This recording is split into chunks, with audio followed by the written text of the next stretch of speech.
Thank God you're so fucking slutty. If you're hearing our voices, that means it's time for It's This Meets That, the podcast where we watch the worst movies from trailer and credits scene by scene, so you don't have to, but maybe you should. I'm Russ. I'm Jared. Words to live by. Yeah, that's right. That's right. I had a feeling you might pull that one. It was a good one. But as we know, listeners, these are not about us. No, nothing to do with anything. Nope.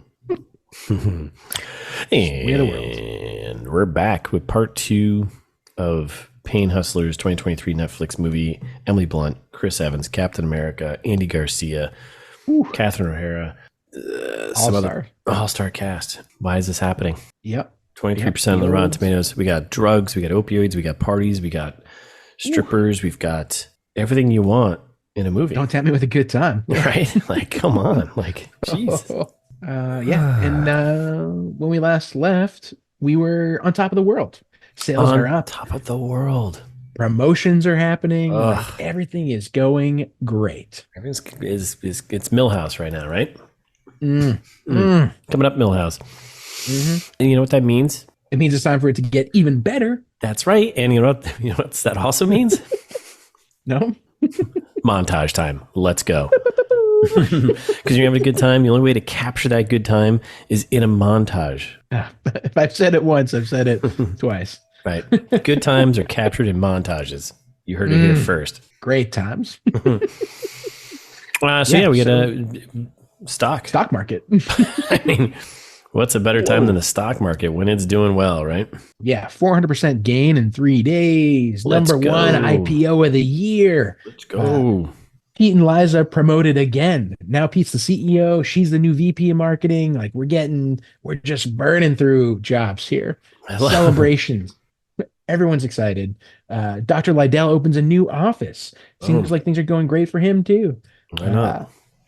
Meanwhile, there's a sneaky, presumably FBI guy taking some quick little photos. clickety clackities over there. Full body investigation crew, right? You hate to see it. I hate to see it. You don't want to see that. I wonder how that's going to come back later. I wonder if that's going to come back and bite them. We're at the new Xana office. We got a nice new penthouse, crushing it office, right? Yep. From the trailer. A lot of glass. You know you're doing well when there's a lot of glass in your office. Love glass. Nothing says classy, elegant, powerhouse company like just glass everywhere. Top 5 building material. Come on.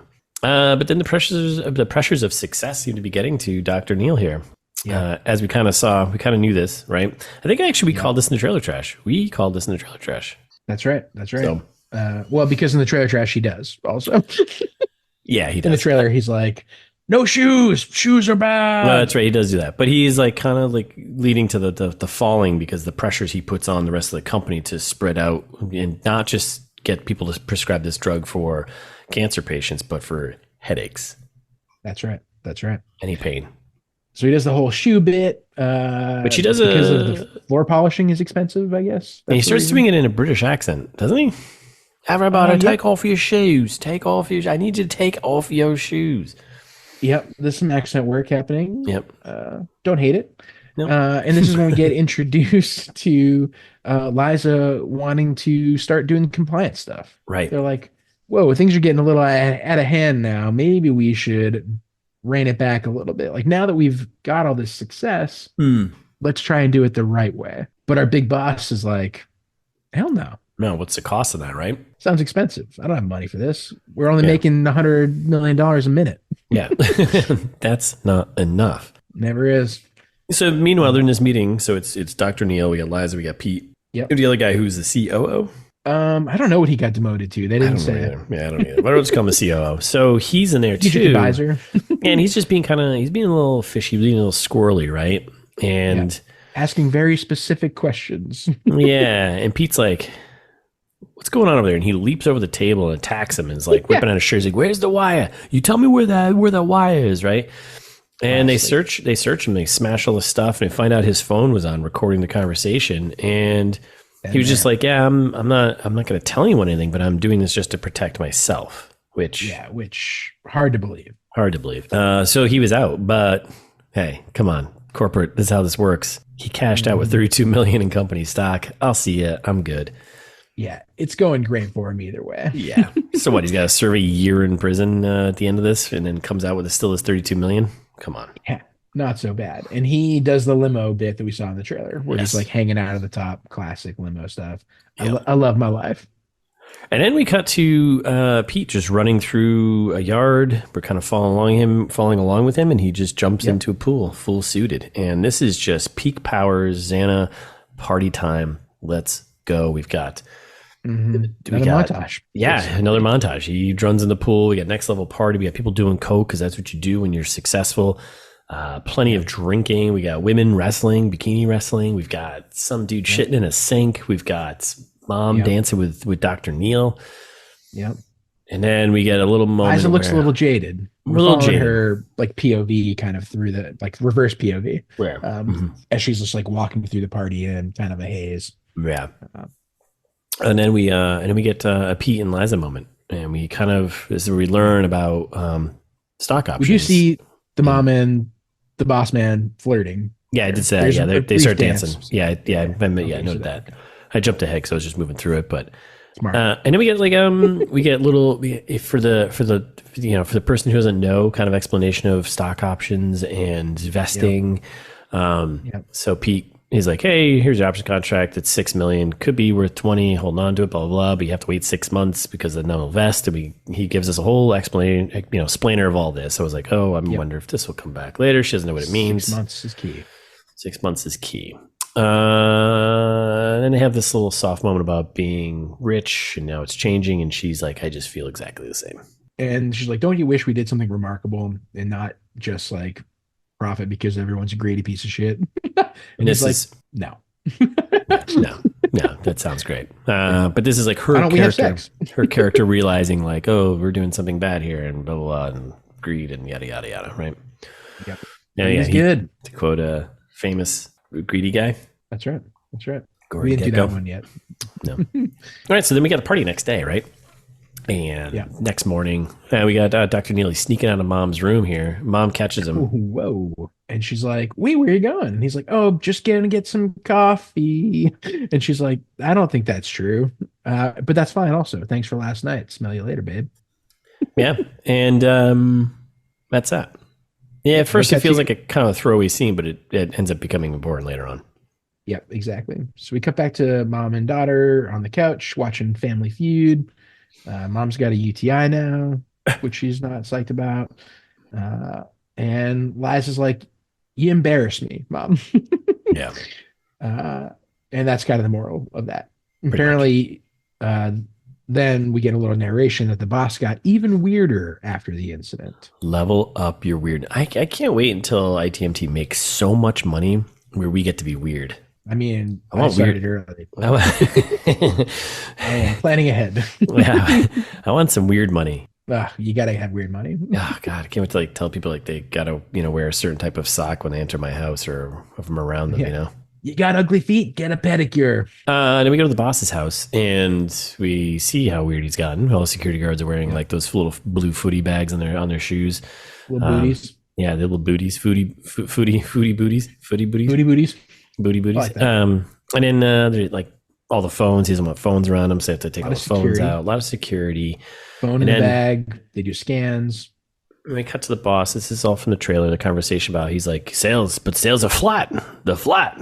I'm telling you, the sales are flat. And he goes off the rails. You die. Yeah, and he's going off about messaging of what the product is for, who it's for. And Liza and Pete are both kind of like, yeah, we're doing just fine. Yeah. And he's like, well, Pete's like, but I get what you're saying. Pain is pain. We should be prescribing this for everything. Mm-hmm. And that's where it's like migraines, post-op, recovery, yeah, all kinds of stuff. Yeah, no, that's not where you want to do that. And the boss is like, okay, Pete gets it. Get out of here. I'm going to yell at Liza for a minute.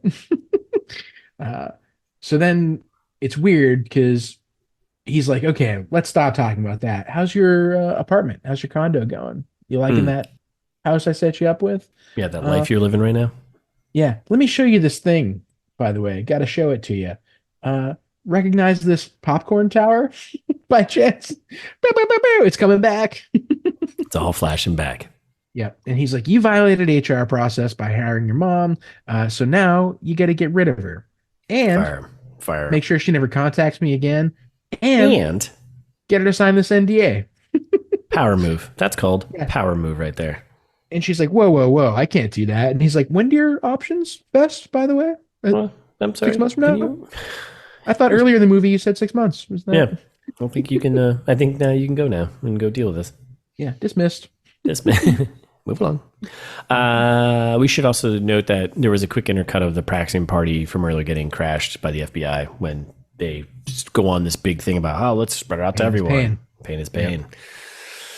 Not wrong. All right, so then we're in the office and we got Pete doing a big speech about pain and pain is pain and let's go global on pain, right? Like this is it. Cancer. We're going we're going after all the pain, right?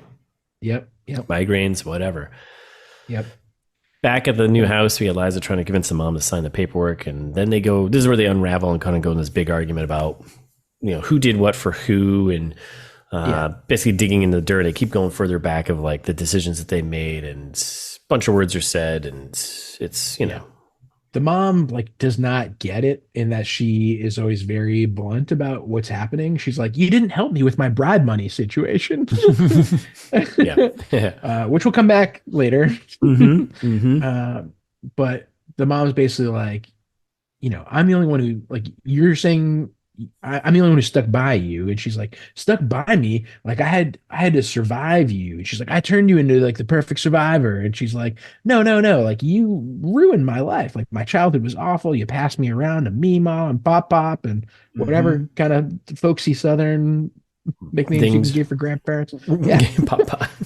And it's the whole thing. They kind of blow up and the mom's like, fine, signs the papers and walks out. And then Liza's doing dishes, the kid's there. She overhears the news in the background about prescription drugs, and she kind of has this moment, maybe of clarity or an idea, right? Yep. Get your backpack. We got to go to school. And guess what? We are in a car ride. And then Pete calls Liza about why isn't stuff happening with Lydell? And she's like, don't worry, I'm going to make it happen. Like, it'll all be fine. And he's like, all right, don't f it up. So she goes to visit him. He's speaking German. I don't know why that's important, but she drops off some steaks. Yeah, this part was stupid, I thought, because he's speaking German. And she's like, oh, you speak German? He's like, I'm from Germany. Like, you would know that if you really cared about me. I guess it was to show that they didn't really, I get dumb. Because like she did know plenty of other things about him. Like, it's all right. I don't know, Jared. I'm friends with you, and I'm sure there's some things I don't know about you. I was born in Germany. Yeah. I did not know that. See, and I keep forgetting that you have a peanut allergy. So you know what I mean? Like, and that's something I probably should. I should remember that, but I keep forgetting. Yeah, that one's important. That's right. That's right. Well, just remind me. Yeah. But there's a guy in the parking lot taking more pictures of the cooler of the meat exchange here. And we should also note Dr. Lydell now has got the nice Ferrari. He's wearing leather pants. He's got a stupid shirt. Basically dressing like a douchebag. Right. But more full body investigators photos being taken. Yep. And so they go inside to discuss something, and she's like explaining to him, hey, listen, babe, they want me to start leaning on our prescribers to give this to people off label, like start prescribing it for stuff it's not meant for. But I already told them that you weren't interested because you're a doctor with principle. And he's like, what? Don't put words in my mouth. Yeah. Maybe I will. And she's like, what? He's like, where'd you get your medical training again? I forgot what you were a doctor of. Oh, you're not? Oh, well, right. I want 25%.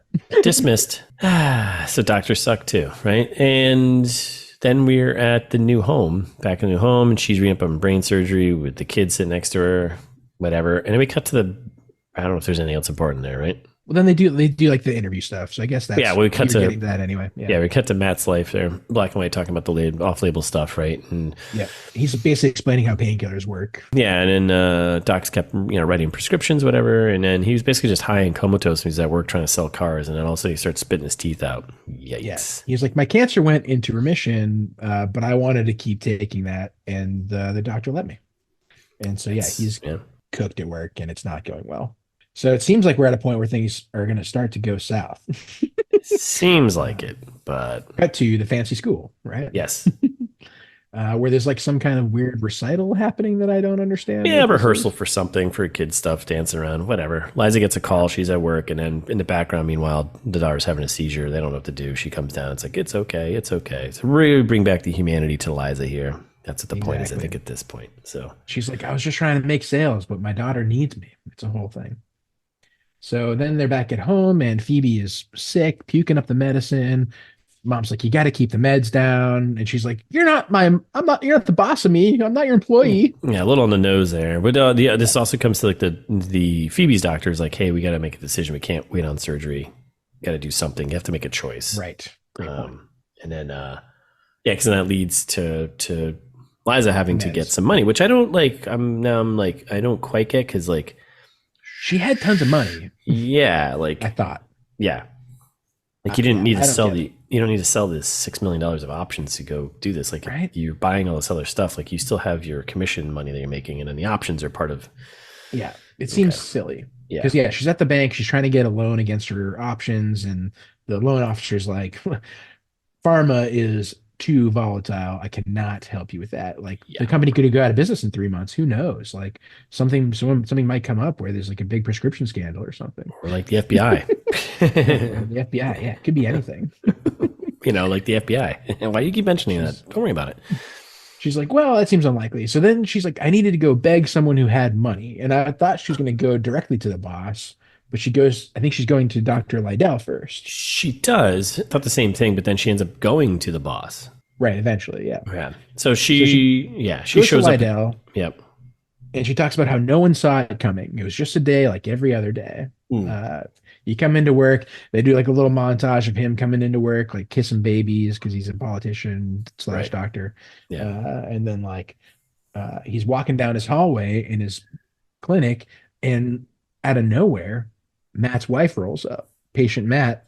Yeah. Punches him in the face. Boom. She's going to sue him. Matt OD'd, almost died. Like, this is a nightmare scenario. Like, why are you letting him take all this stuff? He doesn't need it anymore. His cancer's in remission. Stop it. Yeah. Yeah. And then we get a quick flash of our dad from the motel, right? Yep.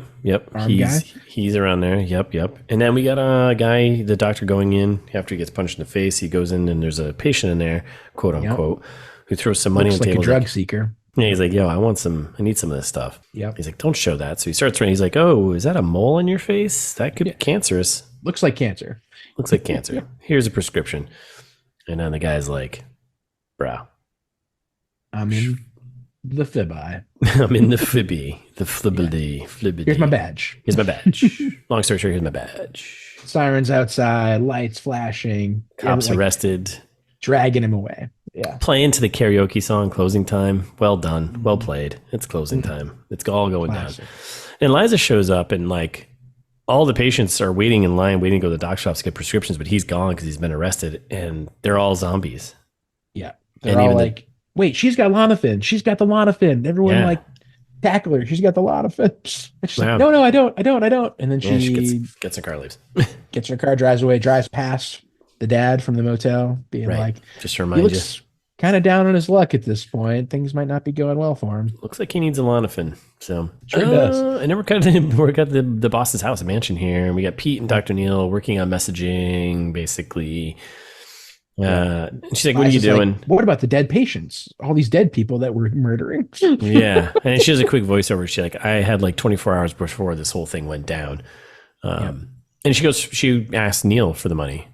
And he offers to sell her options before they vest. And he's kind of like, it's all a scene from the trailer. Leaving, right? Like, you're not planning on leaving here, right? He's like, use your crisis for your fire. And he's like, go do your job. And basically uses her daughter against her to keep her working. So yeah, exactly. You hate to see it. And then we're back at the new house. Yeah. And she's working. Obsessing about it, right? She's on the computer. She's looking up dead overdose patients, remembering the addict guy, the neighbor, and then she's like, "Oh, he's dead now. Also, he's gone. He's gonzo." And then we immediately cut to the motel, and she comes by with the blanket they gave her from the beginning of the movie. Yep. The daughter answers the door. They're all crying. The mom comes out. She hugs her. She cries. The mom's just staring off into space, takes the blanket, and she's not having it. She just turns around and walks away. And that's when Liza's like, ew, shit. Boruto. Yeah, Boruto. Back in the new house. She's all curled up. She's at the bottom of the barrel right now. Seen from the trailer. Phoebe's like, you didn't do anything wrong. You're not the bad person. And then she does the voiceover mantra. Yeah, she kind of is. And she does the mantra like, I will be better. I will do good. I'll make my life count. Yeah. And we see a little movie salad. So, reminds her of the bad times. That's right. And then this isn't the FBI. This is like district. Yeah, it's district attorney or something. Because like the woman that she's talking to ends up in court. She's some kind of law enforcement prosecutor. Yeah, well, she's like a prosecutor of some sort. Anyways, she basically she's admitting everything. She's like telling about their speaker programs. I can name names. He told us her stuff. And it was like, the lady's like, yeah, but we need evidence. Like, do you have emails? Do you have phone calls? Do you have anything? And she's going through it and she's like, no, he doesn't. He's a weirdo. He doesn't do emails. He doesn't do phone calls. He doesn't do any of this sort of stuff. And then she's like, oh wait, I got something.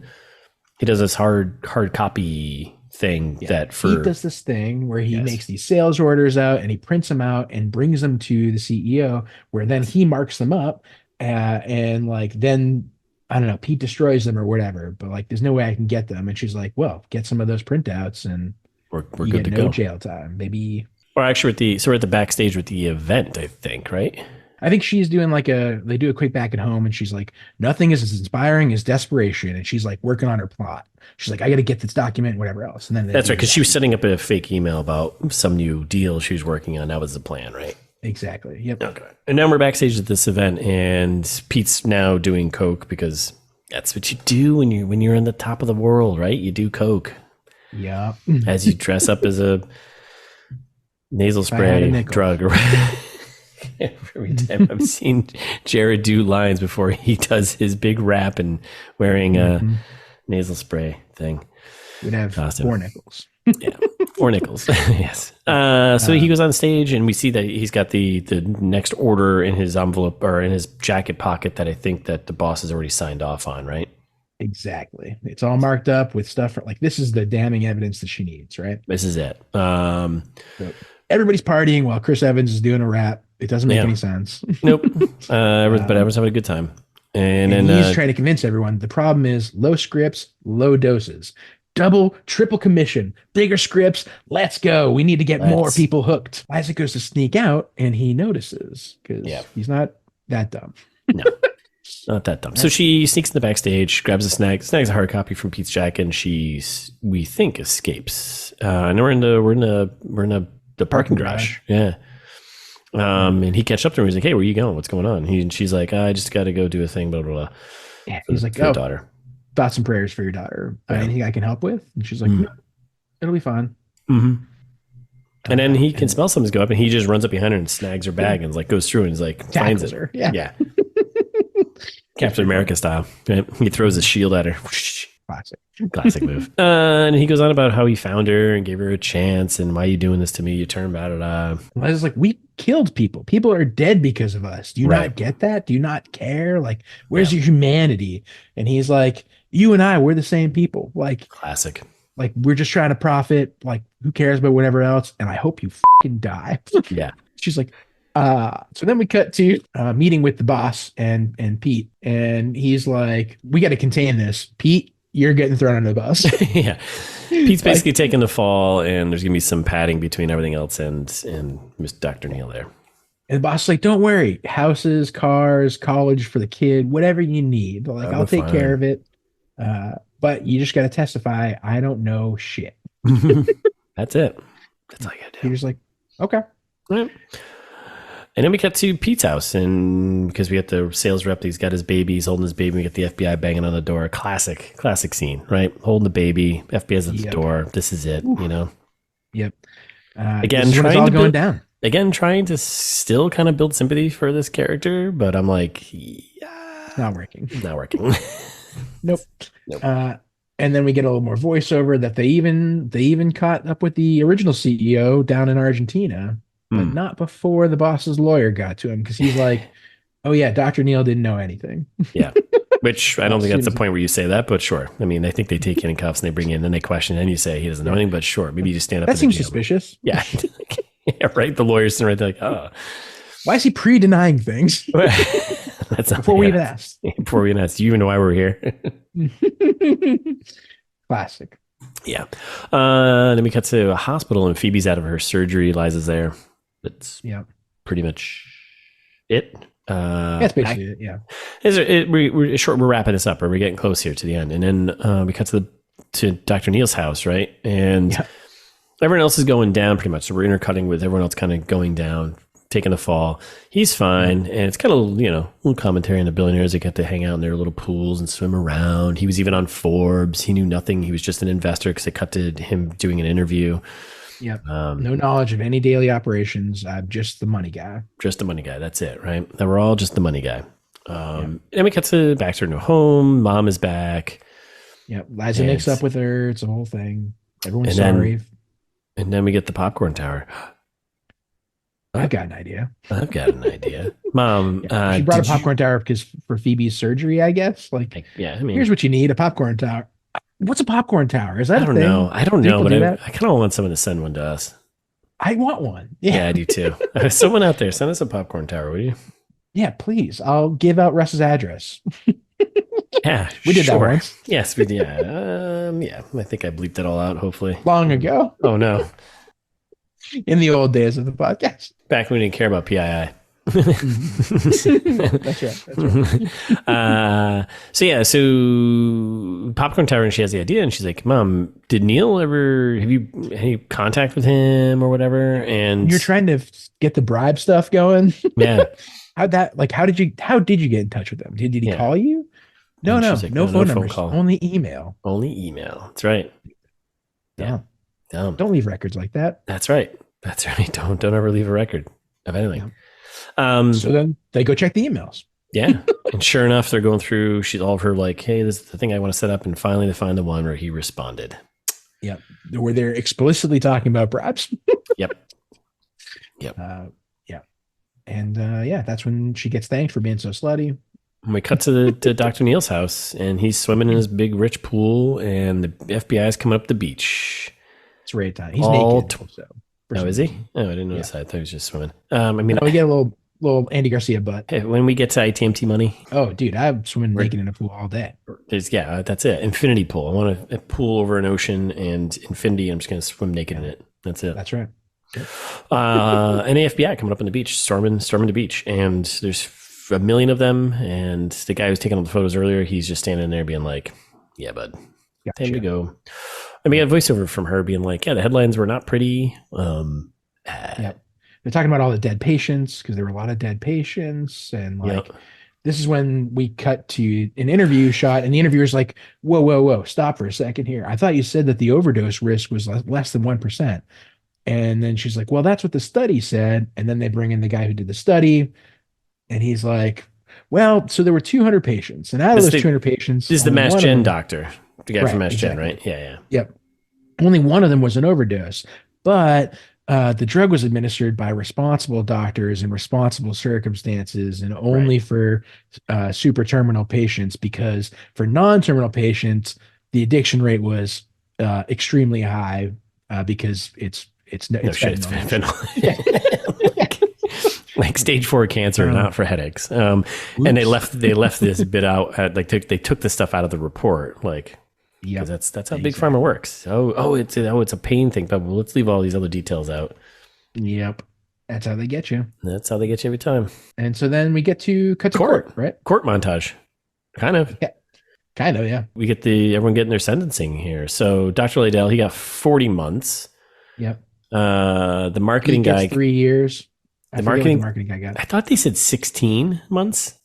That'd have been right. A year and a quarter, year and whatever. Yeah. Because he kind of got out of it, early and ish. Yeah. So yep. Pete got 3 years, 36 months. Dr. Neal got 66 months. Is that what it was? It's like 5.5 years. Yeah, 5 years, 512. Yeah. And then Liza gets her opportunity to give a big speech to redeem herself, or at least to show how her character has changed. She's like, "I was supposed to lie to you."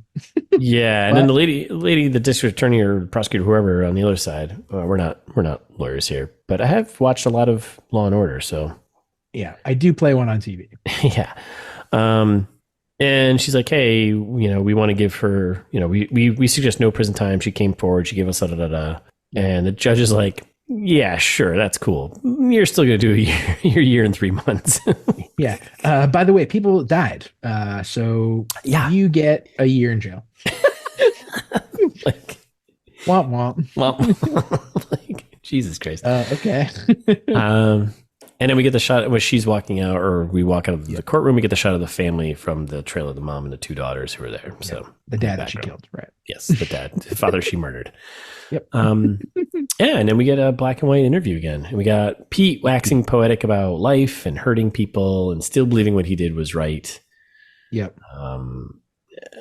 Yeah. He's basically like, we help people. That's the best pain medication for cancer. And, like, you got, and like the interviewer's like, you really still believe that? And he's like, you sell what's in your bag.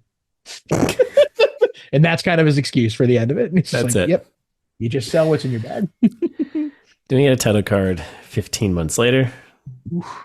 We're at a farmer's market. Yeah, a nice little farmer's market here. And we cut to our hero here, Liza, selling skincare products that her mom makes. All natural this time. All natural.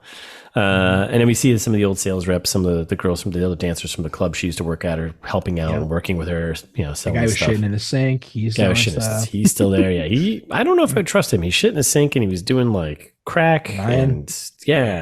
Ryan's a little unhinged. But. Yeah. I don't know if I'd trust Ryan with it much. And then she got like a quick flashback scenes of like the old life. Yep.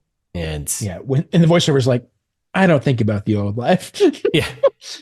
But she like stops at a bar and gets a tequila shot by herself. And like, sometimes like, I hate the way this movie ends. Cause she's like, like sometimes I have dreams and the dreams aren't dreams though. But like I'm running the company and I pulled them back from being crooked and like, I could have fixed things. And then it's so scary that I sit up and turn on the light.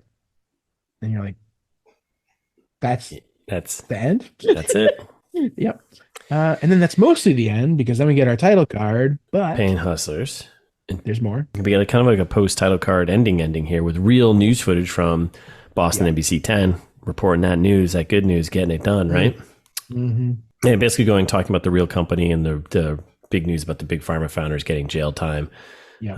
John Kapoor. Yeah. And Insys was the company. They go through that. And it doesn't matter because he only went to prison for 2.5 years. Yep, that's right. 2.5 out of 5.5. Not bad. Yeah. I hate it. The end. That's it. Oh, what a horrible movie. Yeah. Yeah. Just so little happening. But so much happening, Right. Kind of, there's a lot going on. All right. So Jared and Russ, we're going to ameliorate right now. Yep. That's us. This movie's 2 hours and 4 minutes. Let's say it's just under 2 hours with the credits. Yep. Let's chop this down. Cut a lot more. Cut a lot of B storyline stuff that just weren't necessary. Like the whole backstory for Pete wasn't necessary. The overlong montage interview thing to make it feel kitschy and kind of funny. There's also weird tone shifts back and forth between it trying to be really drama and comedy, which it's basically them copying the Adam McKay Wolf of Wall Street style, but they don't really pull it off. And to be honest, more people died. And also not that many people died in Wolf of Wall Street. Like no, people lost a lot of money and like took advantage of people mostly, but right. Nobody died. Nobody died. When death is on the line. And like even the Adam McKay, like same thing. It's just losing money. No one lost their lives. Right. The Big This Short. is a little more serious. This is a little more serious. So they should have probably leaned into it being a little more serious of a tone. Yep. Yep. So I think, find your own bad style. Casting. I don't think, don't cast Chris Evans for this. Yeah, not the right one. Because they tried to make him Andy Garcia is fine, but Andy Garcia is kind of leaning into this like comedic thing lately. So it's like, that's right. Yeah, it's weird. I don't like the Andy Garcia casting either. Emily Blunt, I think, is the only casting you leave, and everyone else you replace with like no name, whoever, somebody who's actually slimy. I think you make this more of a dramatic, like dark kind of movie, right? Yeah. And I think it's fine to go with the mother-daughter survival storyline, but at the same time, like I feel like a lot of these movies too, even like Wolf of Wall Street and even The Big Short, like the problem with like these movies and like this style is that they try to give this humanity to these characters are actually they're really bad people. They're pretty bad. And I don't like that you're trying to make them sympathetic towards them because like, oh, I'm like just, yeah, but you're still making this choice that's pretty. You still made millions of dollars. Yeah. Like you still made millions of dollars and you go to prison for 2 years, a year, 3 years max. Like, come on. Yeah. They're all out again now at this point. Yeah, this is it. Yeah, they're out there. As we record this in 2024. Like, yeah, they've been out for years. Yeah. Yeah, and they killed a lot of people. Yep. So yeah, I don't think I like that. I think that's the problem, like the glorifying of it. Yeah, and I just don't like make them redeemable at all. Yeah, and like just bearing under this, like, oh, I'm doing it for a good reason. I understand, like from a Hollywood movie perspective, you kind of need that so you can give them a change, but right, it doesn't come through because you glitz it up too much and they make it seem like this is a.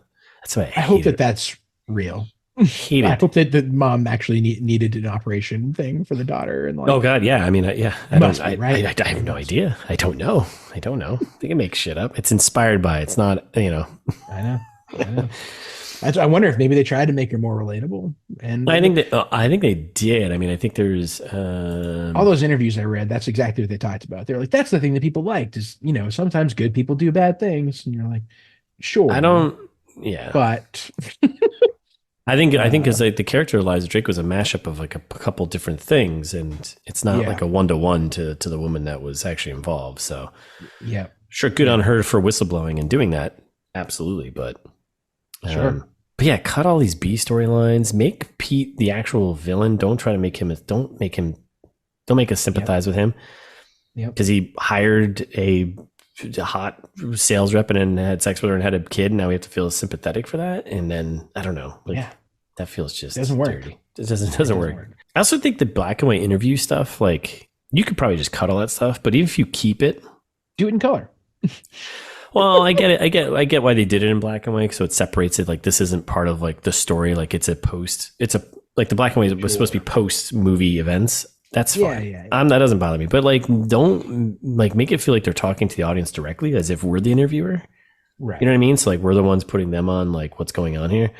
And don't just have some like it be like some random person at the very end who's like all of a sudden they're interviewing. Like it was like it turned into like a weird true crime thing at the end, and I didn't like it.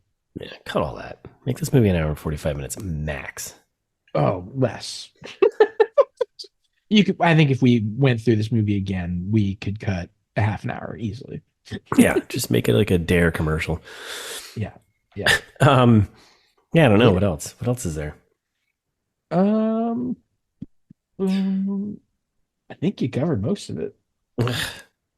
Yeah, I was feeling it. So there's plenty of ways you could fix it. Like the movie had, the story. I guess you could turn into something with potential. It's a quicker story than you want it to be to flesh out for 2 hours somehow. Yeah, like it doesn't. It's pretty cut and dry. Yeah, just wild that they stretch this out to being 2 hours long. Right. It's just like Wolf of Wall Street and all those. Like I didn't care about these characters at all. I was like, all these characters are just pieces of shit. Yeah, they're terrible. Yeah. Like why are we making them into this? And it was like the good acting that saved it for the most part. Like I like Wolf of Wall Street as a movie. It's definitely too long, but like way too long.